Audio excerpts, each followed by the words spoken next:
Hello प्यारे बच्चों, dear parents, आप लोग प्लीज़ स्क्रीन को टर्न कर दीजिए क्योंकि ये बच्चों का स्ट्रिक्टली नो स्क्रीन टाइम है। बच्चे सिर्फ स्टोरी को सुनकर एंजॉय करेंगे। तो चलो बच्चों, आज की कहानी शुरू करते हैं। आज की स्टोरी का नाम है the smart woodpecker. Do you know woodpecker कौन होता है? वुडपेकर एक तरह का बर्ड होता है या एक तरह की बर्ड होती है जिसकी जो चोंच होती है वो बहुत स्ट्रॉन्ग होती है और वो अपनी चोंच से एक लकड़ी में गड्ढा तक कर सकती है। पैक करके टक टक टक टक टक टक टक टक ऐसे टक टक टक टक करती रहती है और पेड़ के अंदर वो अपना नेस्ट बना लेती है। तो वो होती है वुडपेकर। चलिए देखते हैं क्या हुआ। Once a woodpecker lived in the Himalayan forest. एक बार हिमालयन जंगलों में एक वुडपेकर रहती थी। One day she saw a lion eating a deer. एक दिन उसने देखा कि लायन एक डियर को खा रहा है। But the bone got stuck in his throat and he choked. लेकिन उस डियर को खाते खाते लायन के गले में एक हड्डी अटक गई और वो चोक करने लगा। The woodpecker offered to help him, but only if the lion does not kill her after that. Woodpecker ने लायन से हेल्प के लिए कहा कि ठीक है, मैं आपकी हेल्प कर देती हूँ, मैं हड्डी को निकाल दूँगी, लेकिन आप मुझसे प्रॉमिस करो कि आप मुझे खाओगे नहीं जब मैं आपकी हड्डी निकाल दूँगी तो। The lion promised. लायन ने प्रॉमिस कर दिया कि ठीक है, नहीं खाऊँगा। But the woodpecker did not trust him. Woodpecker को लायन पे ट्रस्ट नहीं था क्योंकि वुडपेकर को उसके मुंह के अंदर जाना था हड्डी को निकालने के लिए। उसने सोचा कि क्या पता अगर लायन से कंट्रोल नहीं हुआ, मैं उसके मुंह में ही रहूँगी, कहीं ये मुझे खा गया तो। सो उसने क्या किया, she fixed a stick between his jaws. उसने उसके मुंह में एक लकड़ी को ऐसे अटका दिया खड़ा करके, ताकि लायन चाह कर भी अपना मुंह बंद ना कर पाए। Then she took out the bone and removed the stick. अब उसने वो बोन निकाली और स्टिक को भी निकाल दिया। The lion was grateful to the woodpecker. अब लायन की बहुत बड़ी मदद करी थी वुडपेकर ने, तो लायन बहुत ही ग्रेटफुल था, यानी कि उसको लग रहा था कि मेरा तो बहुत मदद कर दी और उसने बहुत उसे थैंक यू भी बोला। After some days, when the hungry woodpecker saw the lion eating meat, she flew to him. थोड़े दिनों के बाद वुडपेकर बहुत भूखी थी और उड़ते उड़ते उसने देखा कि लायन मीट खा रहा है। तो वो लायन के पास गई और बोली, remember I helped you, please give me some meat as a reward.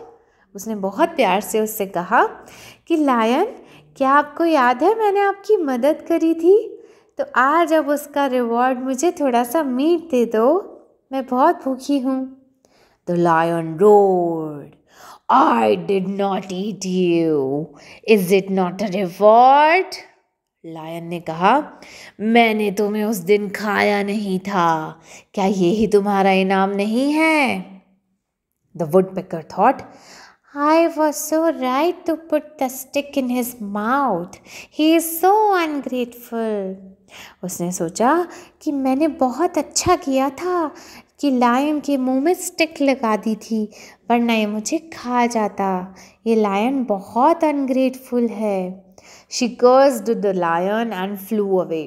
उसने लायन को बहुत बुरा भला बोला और वहाँ से उड़कर चली गई।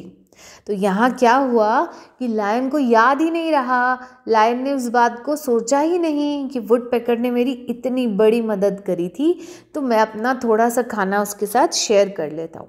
तो हमें ऐसा कभी भी नहीं करना है।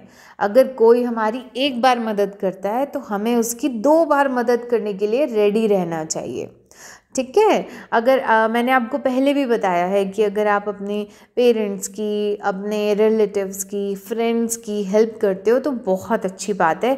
हमेशा एक हेल्पिंग हैंड की तरह आपको रहना चाहिए, और अगर कोई आपकी हेल्प करता है तो आपको हमेशा ग्रेटफुल रहना चाहिए।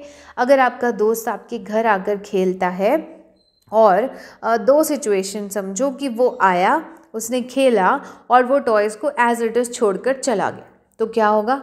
आहा, मम्मा की तो डांट पड़ जाएगी। मम्मा बोलेंगी कि ये क्या मेसी घर करा हुआ है तुमने, चलो सारा पैकअप करो, ठीक है। लेकिन अगर आपका फ्रेंड आपकी हेल्प कर देता है और आप दोनों मिलकर सारे टॉयज़ को उनकी जगह पर रख देते हो, तब मम्मा क्या बोलेंगी? मम्मा आपको एज अ रिवॉर्ड आपको प्रेज़ करेंगी और बोलेंगी अरे वाह, तुमने तो पूरा घर बहुत अच्छे से साफ़ कर दिया, टॉयज़ भी जगह पर रख दिए। तो आप खुश हो जाओगे ना। और फर्स्ट वाली सिचुएशन में क्या होगा कि आप लोग उदास हो जाओगे। तो इसीलिए जब आपकी कोई मदद करता है आप भी उसकी मदद करो, क्योंकि उसका रिज़ल्ट हमेशा अच्छा मिलता है। And be grateful. अगर फ्रेंड मदद नहीं करेगा तो डांट पड़ेगी, और अगर मदद कर देगा तो आपको डांट भी नहीं पड़ेगी। तो ऐसे एक दूसरे के साथ शेयरिंग करो, एक दूसरे की हेल्प करो, तो बहुत मज़ा आता है, सभी लोग हैप्पी हैप्पी रहते हैं। तो आज की स्टोरी ने भी हमें एक बहुत अच्छी बात सिखा दी है। आप लोग सब इसे फॉलो करना, and I will also follow this. ठीक है, तो चलिए अब हम मिलेंगे नेक्स्ट स्टोरी में, और तब तक के लिए आपको अपना स्क्रीन टाइम रखना है बिल्कुल लिमिटेड, बहुत ज़्यादा आपको स्क्रीन्स नहीं देखनी है। बाय।